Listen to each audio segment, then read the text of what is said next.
Hello, मैं चंपा बोल रही हूँ, चाय पानी फिल्म से। हाँ जी बोलिए ना।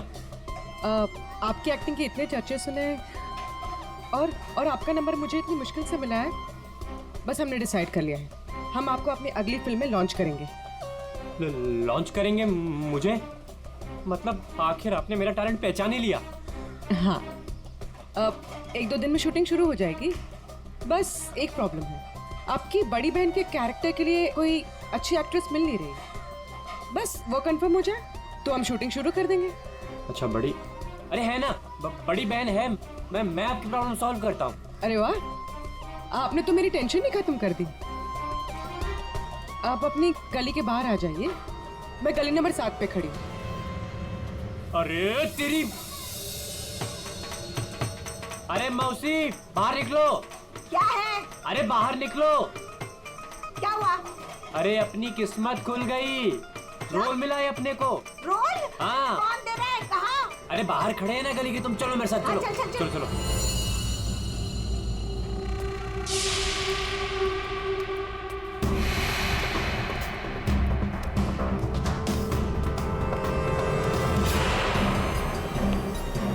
सीआईडी? हाँ सीआईडी। कहाँ जा रहा है? अच्छे मुजरिम का किरदार तो तुम लोगों ने निभा दिया, अब जरा एक अच्छे गवाह का किरदार भी निभाओ। अब ये बताओ कि कुमुद कहाँ है?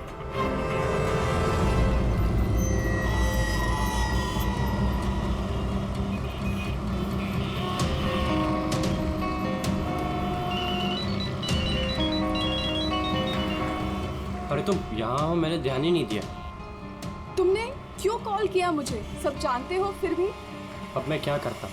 सीआईडी बुलाएगी तो क्या? आना ही पड़ेगा। सीआईडी? तुमने मुझे सीआईडी के कहने पे यहाँ बुलाया? मैडम आप बहुत स्मार्ट हैं, लेकिन हम आपसे ज्यादा स्मार्ट हैं। सर आप मेरी बात सुनिए। बात सुनेंगे आपकी, लेकिन बेरो चल के सुनो। चलिए। कहाँ भाग रही मैडम? पैदल ही जाएगी क्या सीआईडी ब्यूरो तक? गाड़ी लाए हम तुम्हारे। चल। और कितना इंतजार करना पड़ेगा? आखिर कोई बताता क्यों नहीं कि हुआ क्या है? जरूर बताएंगे आयशा जी, जरूर बताएंगे। लेकिन इससे पहले कि हम बताएं, तुम हमें बताओ कि हुआ क्या था। मैं? मतलब ये कि आप और मधु एक नए घर में शिफ्ट होती है, जहां पहले से ही कुछ गड़बड़ चल रही होती है।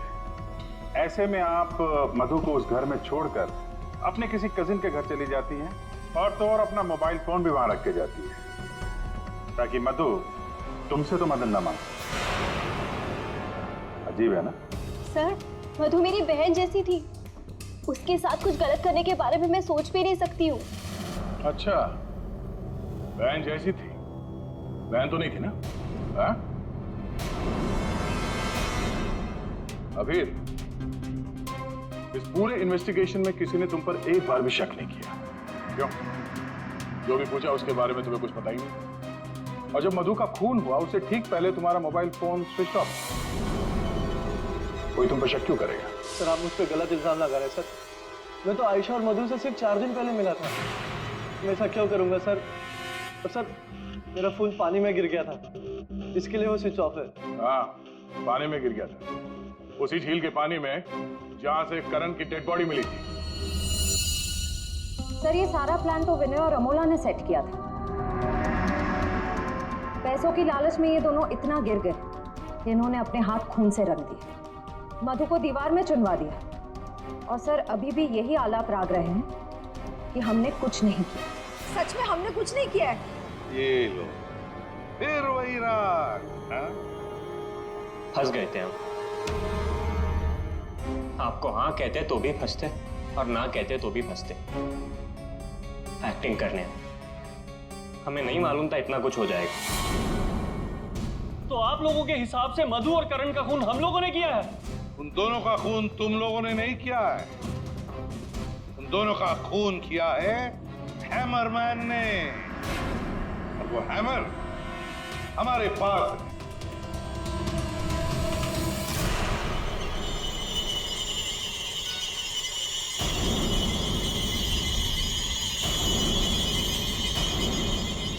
हामिद, ये कहाँ थी? ये हैमर छुपाने गई थी, हमने ढूंढ निकाला, है ना?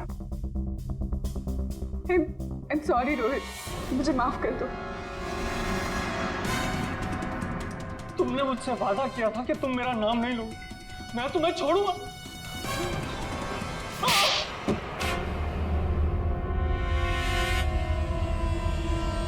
हाँ मैं हूँ हैमर। क्यों मारा तुमने उन दोनों को? वो दोनों तो तुम्हारे दोस्त थे ना?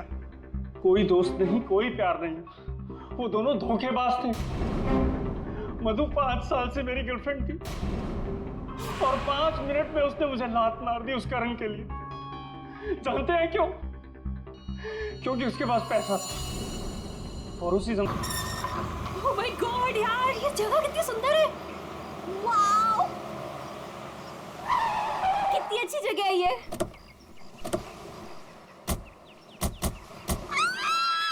यहाँ मैं और आयशा रहेंगे। वाओ, थैंक्स करण। इतना तो मैं कर सकता हूँ ना तुम लोग के लिए। अब तुम्हें और आयशा को उस सड़े हॉस्टल में रहने की कोई जरूरत नहीं। बिल्कुल सही कहा करण। वैसे करण, मधु, मुझे लगता है ना कि जिस दिन तुम्हारी और मधु की शादी हो जाएगी ना, उस दिन तुम तो मधु को पूरा के पूरा मोहल्ला ही गिफ्ट में दे देने वाले हो।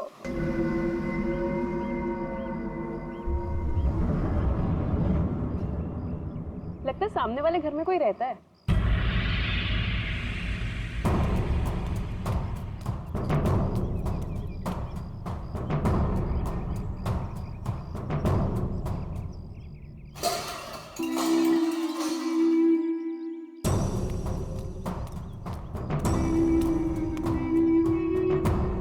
हाय, आई एम मधु। ये आयशा, हम आपके पड़ोसी हैं। हाय। और आप? मैं सामने के घर में रहता हूँ अपनी माँ के साथ। मेरा नाम विनय है और वो खाना अच्छा बनाती है। अब वो कौन? मेरी माँ खाना अच्छा बनाती है। तुम कौन हो? मैं करण हूँ, मधु का बॉयफ्रेंड। बॉयफ्रेंड गर्लफ्रेंड बॉयफ्रेंड गलत बात है। नहीं मैंने कहा है बॉयफ्रेंड गर्लफ्रेंड, गलत बात है। विनय,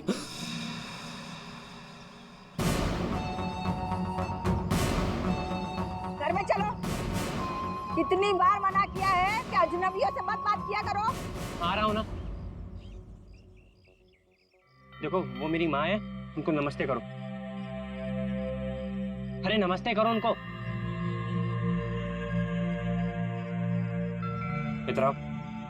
इधर आओ। अंदर चलो। आ रहा हूँ। सुनो, 8 बजने से पहले घर के अंदर चले जाना, ठीक है? क्योंकि 8 बजने के बाद ना वो आ जाता है। वो कौन? Hammer man. लेकिन याद रखना, दरवाजे खोलना मत। अम्मी नहीं खोलते, कोई नहीं खोलता। ध्यान रखना, दरवाजे मत खोलना, ठीक है? मैं जा रहा हूँ, bye.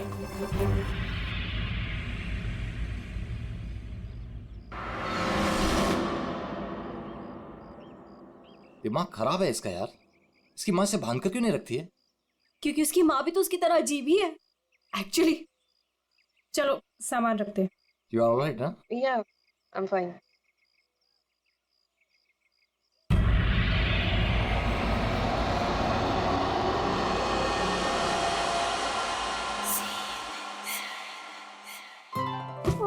So beautiful. Thanks Karan, you really love me. अच्छा गाइस, सुनो ना, हम ना यहाँ पर एक कल गेट टुगेदर पार्टी करते हैं। What say? हाँ, कुछ भी करो यार, ये घर तुम्हारा ही है। और ये रही घर की चाबियां। एक सेकंड, एक चाबी मैं रख लेता हूँ, क्या पता कब जरूरत पड़ जाए। आयशा, एक चाबी तुम भी रख लो। ये लो। Thanks. ओह नो, क्या हुआ? 6:40 हो गए। मुझे सर्विस सेंटर जाना था अपनी कार लेने, और उसके बाद फिर माँ को भी मिलने जाना है। करण, एक मिनट रुको। मुझे रास्ते में अपनी कजिन क्या ड्रॉप कर दोगे? वो प्रोजेक्ट कंप्लीट करना है मुझे। अरे तुम मेरे साथ चलोगी तो मधु का ख्याल कौन रखेगा? करण, मैं अपने घर में हूँ, जंगल में नहीं हूँ। तुम आयशा को लेकर जाओ, don't worry, I will be fine. Are you sure? Yes. Thanks Madhu. लेकिन मधु, अंदर से दरवाजा बहुत अच्छे से बंद कर लेना। ओके, ठीक है, चलो बाय।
आयशा आयशा आयशा को फोन करती हूँ।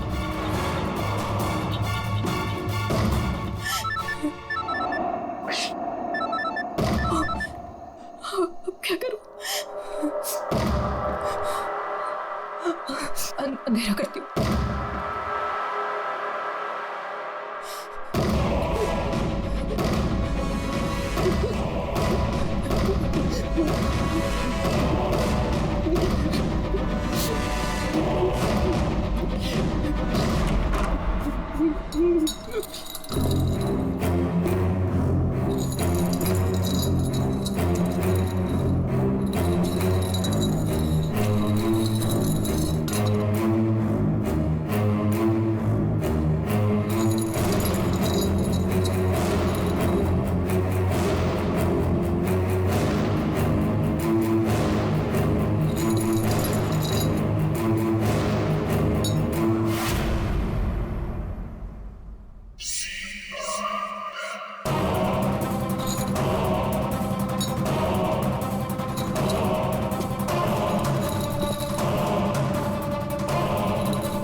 सही था यार, पर मजा आ गया।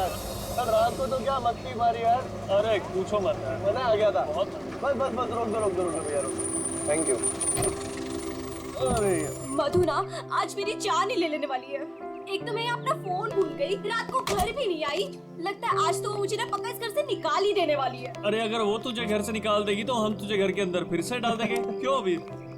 ओहो मैडम, घर से तो तब निकलोगी जब घर के अंदर जाओगी। जाओ, डोरबेल बजाओ, मधु को लेके लंच पे जाना है, वीकेंड की प्लानिंग करनी है। गो फास्ट। जा रही हूँ। और जल्दी आओ।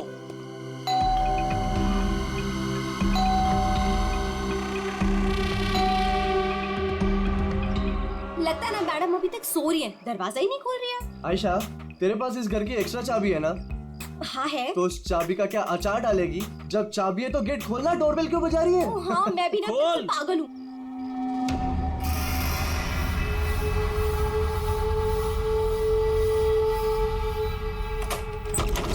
मधु, अरे मधु कब तक सोएगी? उठ मधु, मधु, मधु, अरे उधर देखो यार।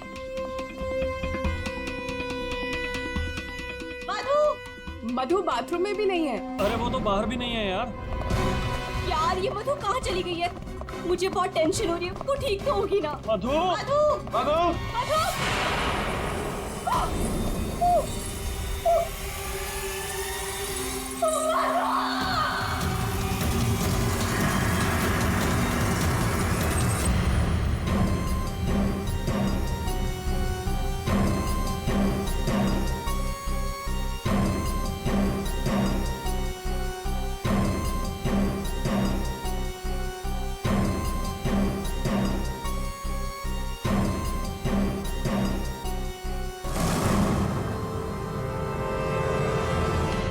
अभिजीत, इस हथौड़े से जिस पर भी वार किया गया होगा ना, लगता नहीं वो जिंदा बचा होगा। सर मगर लाश कहाँ है? उन्हीं लाश ले गया और ये हैमर यहीं छोड़ गया। और हथौड़ा भी ऐसा जिस पर कहीं कोई फिंगरप्रिंट के निशान नहीं। और सर यहाँ पे तो कोई तोड़फोड़ भी नहीं मची हुई है, सब चीज अपने जगह पे। और दरवाजे का लॉक भी सही सलामत है, कोई फोर्स एंट्री नहीं है। और मधु के दोस्त भी बता रहे थे जब वो लोग अंदर आए तो ये दरवाजा खुला हुआ था। शायद खूनी के पास डुप्लीकेट चाबी होगी। दरवाजा खोल के अंदर आया, मधु के सिर पे हथौड़ा मारा और गायब। मगर यहाँ खून के छींटे भी नहीं दिख रहे। हथौड़ा मारा तो खून तो बहना चाहिए ना। शायद खून साफ कर दिया होगा। सिर्फ मधु ही यहाँ पे थी या कोई और भी था? नहीं सर, मधु इस घर में अकेली थी। इस घर की चाबी और किस किस के पास रहती है? सर, ये सवाल आपको करण से पूछना चाहिए सर। क्यों? करण से ही क्यों? करण ने ये घर आयशा और मधु के लिए लिया था। तो सर एक चाबी करण के पास भी थी। मधु और आयशा के लिए करण ने घर लिया था, क्यों? मधु करण की गर्लफ्रेंड थी सर। कल रात आयशा तुम कहाँ थी? सर वो कल रात मैं अपने कजिन को मिलने गई थी। वापस आना था तो लगेज यही छोड़कर गई थी, पर लेट हो गया था, सोचा कॉल कर मधु को सब बता दूं। पर अपना फोन भी यही भूल गई थी सर। जरा इस करण का फोन नंबर देना।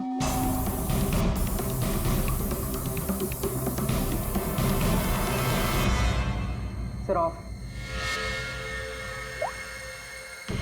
वो मेरे पास उसकी मम्मी का नंबर है। कल करण जब मुझे कजिन के यहाँ छोड़ने गया था तो कह रहा था कि वो घर जा रहा है मम्मी के पास।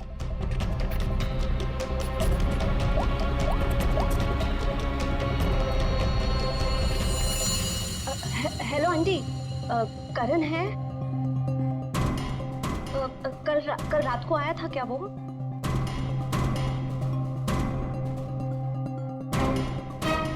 नहीं आंटी, कुछ नहीं, हो सकता है मधु के यहाँ गया हो। मैं आपको बाद में कॉल करती हूँ।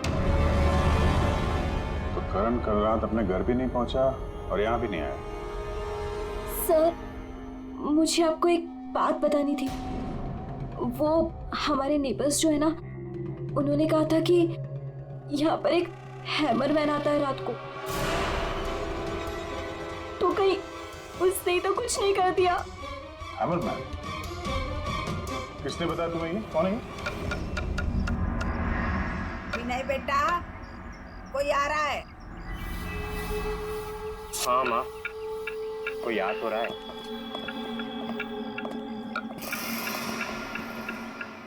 सब्जी काट रही है या लकड़ी काट रही है? काट वहाँ रही है, आवाज यहाँ तक आ रही है। यमोला जी, आपने कल इनसे हैमरमैन के बारे में कुछ बोला था क्या? आप ऑफिसर है, उस घर में कुछ हुआ है क्या? जी हम लोग सीआईडी से। उस घर में क्या हुआ ये बाद में बताएंगे। पहले आप लोग ये बताइए, हैमरमैन कौन है? क्या बता रखा है इन लोगों को आपने? नहीं है वो सच में।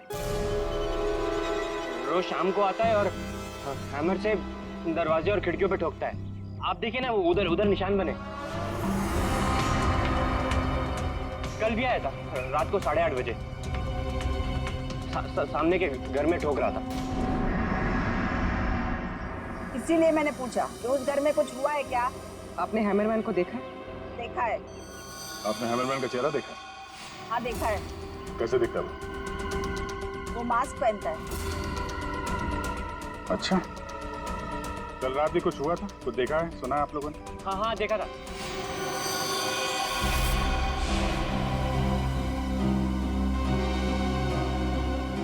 यमोला जी, अभी आंख दिखाने से कोई फायदा नहीं। बोलो, क्या देखा था तुमने? कल रात 8:30 बजे मैंने खिड़की से देखा कि बस फिर मैंने नहीं देखा। माँ ने खिड़की बंद कर दी। एक आदमी और एक औरत। वो आदमी तो करण हो सकता है। और सर वो औरत? करण की कोई साथी? दोनों अंदर गए, मधु का खून किया और लाश लेके पीछे के रास्ते से निकल गए। एक बार पीछे की तरफ देख लेते हैं। आप लोग यहीं पे रुकिए। पूर्वी, इनसे हैमरमैन का स्केच बनवाओ।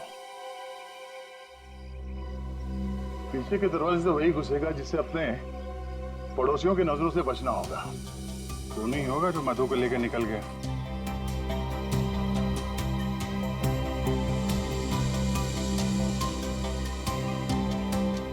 ऐसा कैसे हो सकता है कि कोई भी निशान नहीं छोड़ा? मधु को मार करके लेके गया तो भी कुछ ना कुछ तो छोड़ा होगा कोई।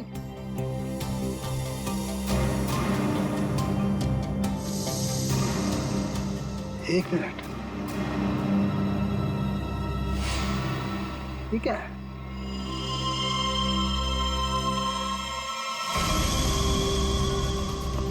कुछ अलग से?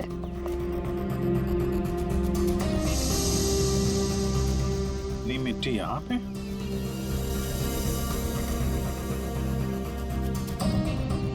लगता है किसी ने यहाँ पे पैर वैर धुले हैं, इसलिए मिट्टी यहाँ पे है।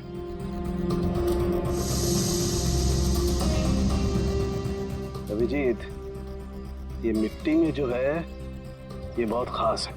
ये देखो, इस मिट्टी में एल्गी है। शैवाल? शैवाल एक तरीके की काई होती है, और ये काई यहाँ की मिट्टी में नहीं हो सकती। ये तो ऐसी मिट्टी में होगी जो पानी वाली जगह होगी, कोई तालाब, कोई झील, कुछ ऐसा। झील, तालाब? ये तालाब है जो मधु के घर से सबसे नजदीक।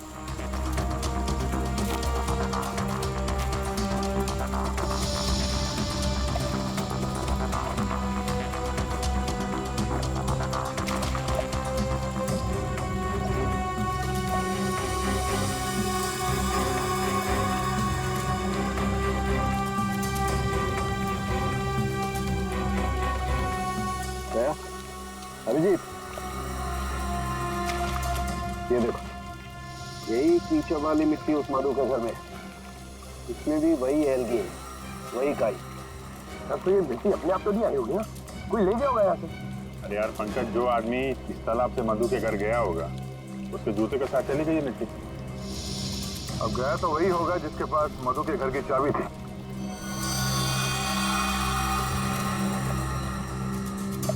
पर कौन गया होगा? अब चाहे वो हैमरमैन हो या फिर कोई और। हैमरमैन? ये हैमरमैन ने किया है क्या? काम तो उसी का ही लग रहा है। हाँ।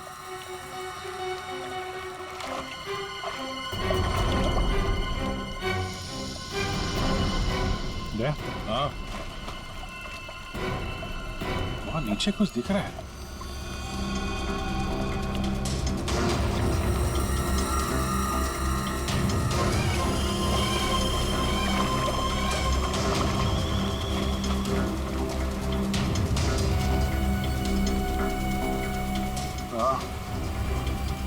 कुछ है तो सही वहां पर। डाइवर्स को बुलाते हैं और क्रेन भी।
रोहित, ये करण की कार है ना?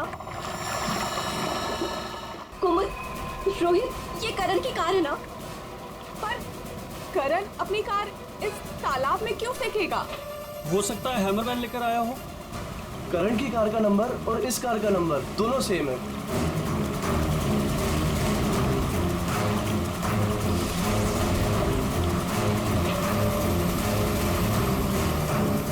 लेकिन ये कार यहाँ आई कैसे होगी? अब जाहिर सी बात है, करण की कार अपने आप इस झील में तो नहीं गई होगी। और कल करण ने आयशा से कहा था ना कि अपनी माँ के घर जा रहा, तो अपनी माँ के घर तो नहीं गया, मधु के घर गया। मधु के घर की चाबी भी थी उसके पास। लगता है ये करण ही हैमरमैन हो। ये हैमरमैन के साथ मिलके उसने मधु का खून कर दिया, लाश इसमें डाल दी और कार पानी में फेंक दी। आप लोग यहीं पे रुकिए।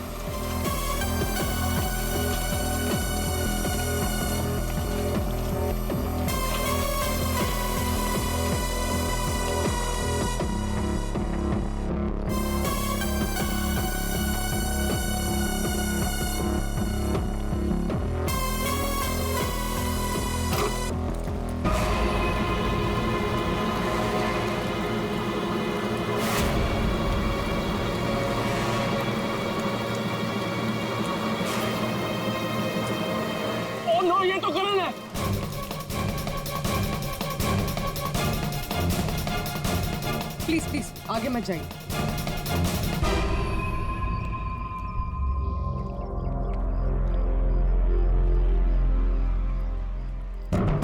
खोपड़ी बुरी तरह से टूट गई है, किसी भारी चीज से वार किया है। थोड़े से ही मारा होगा, हैमरमैन ने मारा है। सर मतलब हैमरमैन ने करण को मारकर लाश गाड़ी में डाल दी और गाड़ी तालाब में फेंक दी। फेंका नहीं पूर्वी, इधर ढलान पे धक्का दिया और गाड़ी सीधा झील में। सर मगर अगर गाड़ी को धक्का मार के वहां तालाब में डाला है तो फिर ये नॉर्मल पतला दुबला आदमी नहीं होगा सर, ये हैमरमैन बहुत तगड़ा होगा सर, हट्टा कट्टा। या फिर 2 लोग होंगे। अब ये करण तो मिल गया, मधु को ढूंढना है।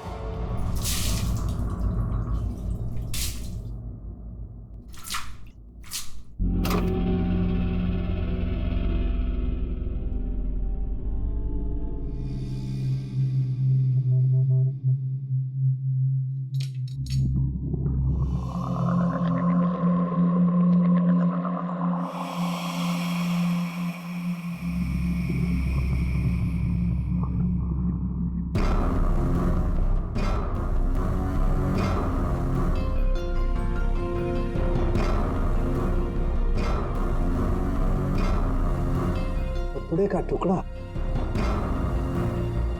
इस कपड़े के टुकड़े का रंग करण के कपड़े के टुकड़े से तो मैच नहीं करता है, तो शायद ये खूनी का होगा। सर क्या होता रहेगा? सर इस कपड़े के टुकड़े के अलावा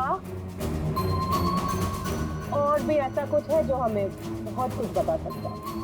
अंगूठी डायमंड की है, लगता है कार चलाते समय गियर बदलते वक्त गिर गई होगी। तो ये लड़की कार चला रही होगी तो तारिका कार चलाने वाला इस मेरे को भी जरूर एडजस्ट तो करता ही होगा ना, क्या बोलती? सही बात। तो फिर ये मिरर भी कुछ ना कुछ कहानी जरूर बताएगा।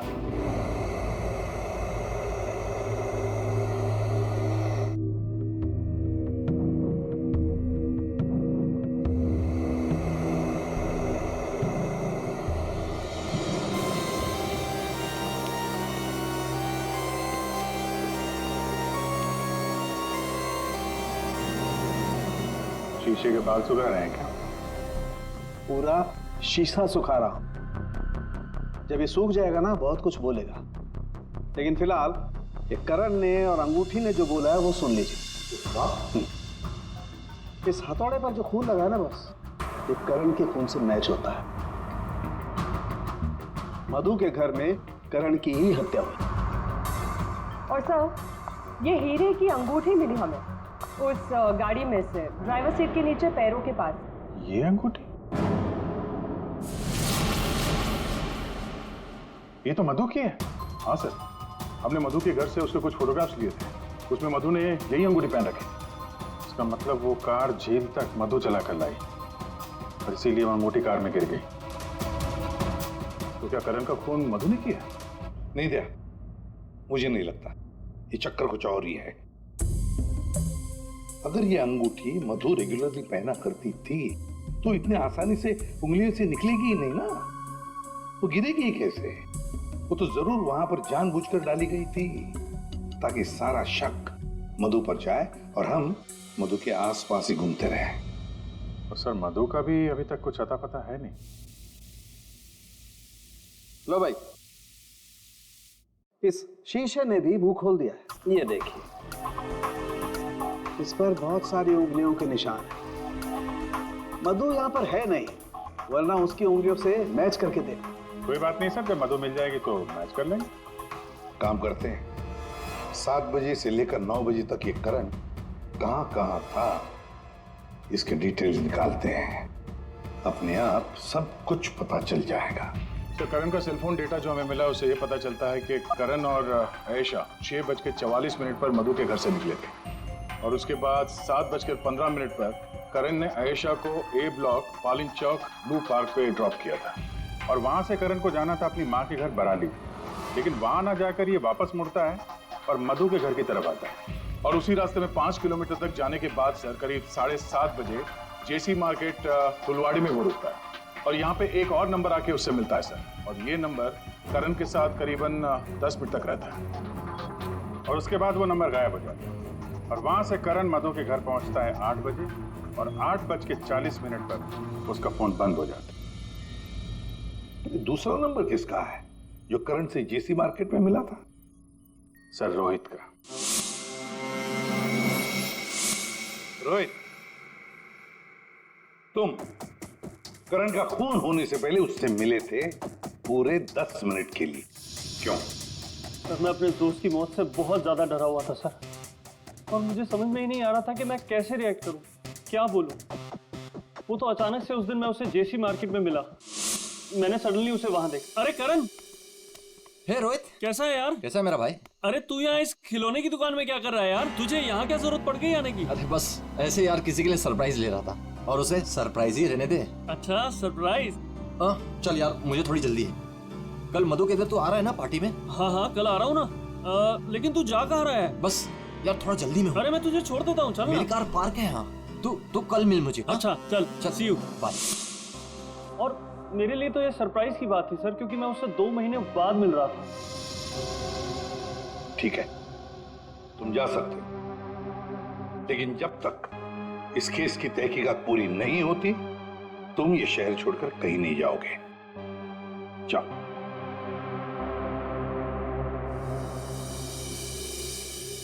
बड़ी अजीब बात है, ये करण अपनी मां से मिलने जाता है लेकिन वहां नहीं जाता है खिलौने की दुकान में। क्यों? तो फिर क्या खरीदता है वहां पर और किसके लिए? उसने वहां से जो कुछ भी खरीदा होगा वो लेकर वो सीधे मधु के घर गया। तो कहीं उसने वहां से ये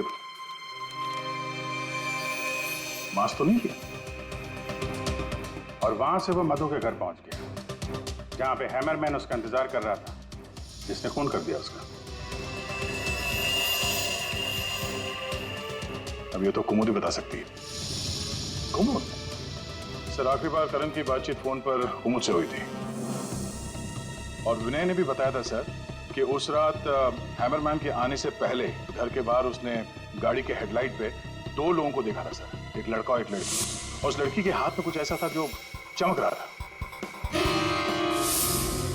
सर कुमुद के हाथ में भी एक ब्रेसलेट है,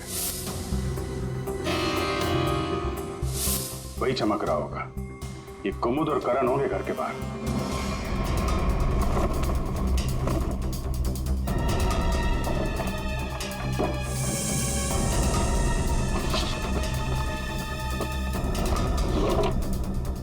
जब से करण की लाश मिली है तालाब में, तब से खूनी और भी होशियार हो गया।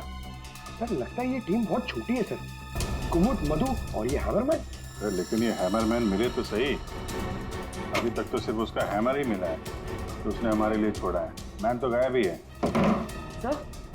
सर ये कुमुद तो भागने की तैयारी से घर से निकली, सारे कपड़े लेकर भागी और उसका मोबाइल भी स्विच ऑफ आ रहा है। अरे ये कहां से आ गए यहाँ पे? कौन कहां से आ गया? ये देखो, इसका मतलब है ये कुमुद रमोला और विनय को पहले से जानती थी। एनवेलप पे डेट पिछले महीने की है और ये कुमुद बोल रही थी कि ये रमोला और विनय को पहले कभी मिली ही नहीं। तो कहीं ये माँ बेटे रमोला और विनय इस पूरे साजिश में शामिल तो नहीं? मिलते हैं माँ बेटे से।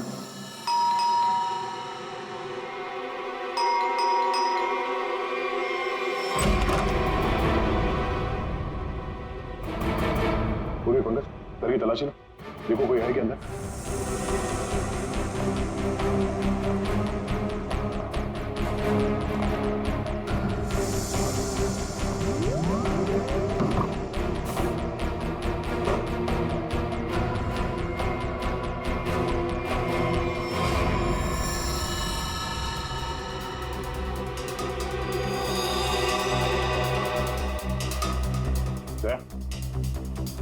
हाँ? ये दीवार देखो यार,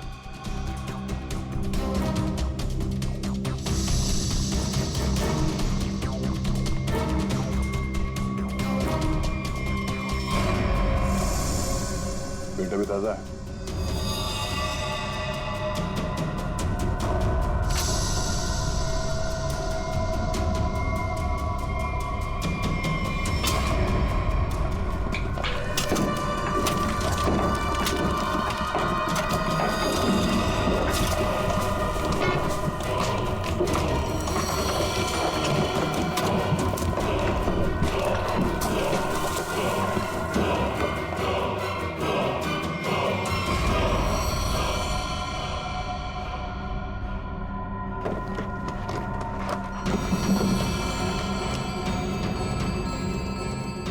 ये तो मधु है।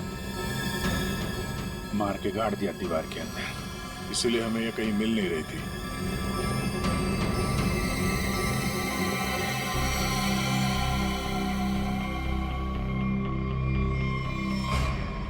सर इसे भी हथौड़े से मारा। इसके सर पे भी वैसी ही चोट है जैसे करण के सर पे थी।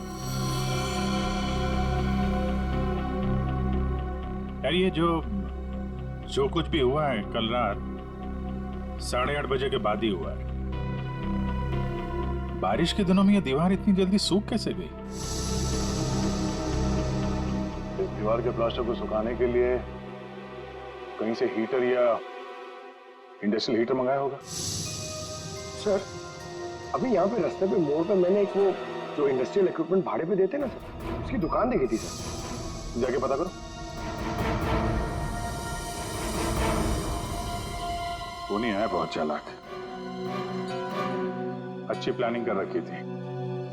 उसको मालूम था कि मधु यहाँ सामने वाले मकान में रहने आने वाली है। और यहाँ पे हैमरमैन होने का अफवाह फैला दिया ताकि शक उस पे नहीं हैमरमैन पे जाए। और तीनों फरार हैं, रमोला, विनय और कुमुद। सर मैंने इंडस्ट्रियल हीटर के सप्लायर के बारे में पता किया। इनको रमोला और विनो के बारे में पता है, इन्होंने ही सप्लाई किया था वो हीटर। अच्छा, अब जरा ये फोटो देखिए। यही माँ बेटे आए थे आपके पास? हाँ सर, ये तो मेरे बहुत पुराने ग्राहक हैं। पुराने ग्राहक?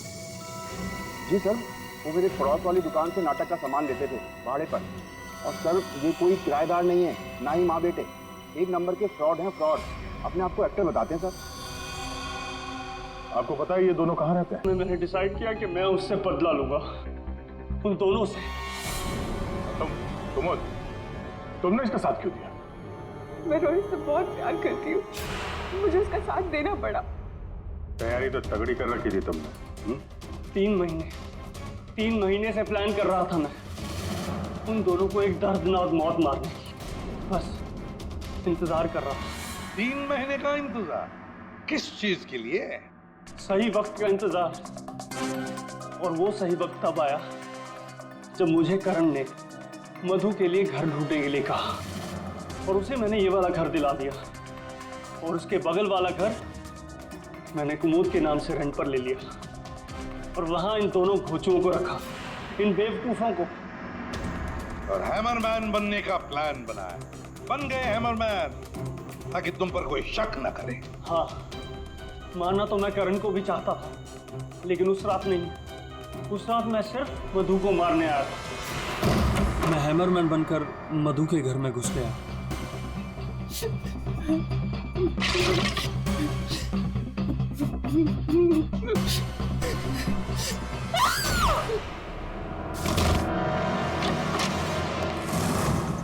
और मुझे इस बात का बिल्कुल भी अंदाजा नहीं था कि करण भी वहां पर आ जाएगा। वो मधु के साथ मजाक करने आया था, नकली हैमरमैन बनकर। उसने मास्क जब मैंने उसे मार दिया तब मुझे पता चला कि वो दरअसल करण ही था। मैंने कुमुद, रमोला और विनय की मदद से दोनों लाशों को ठिकाने लगा दिया। रोहित जी, ये हथौड़ा हमें ना भी मिलता ना, तब भी तुम बच नहीं सकते थे, क्योंकि करण और मधु ने मरने के बाद भी हमें बताया कि खूनी तुम हो। रोहित, कुमुद, रमोला और विनय, तुम सब ने मिलकर मधु और करण का खून किया है। अब जेल में बैठकर हैमरमैन की नई नई कहानियां सुनाते बैठना इन सबको, तब तक फांसी का ऑर्डर तो आ ही जाएगा।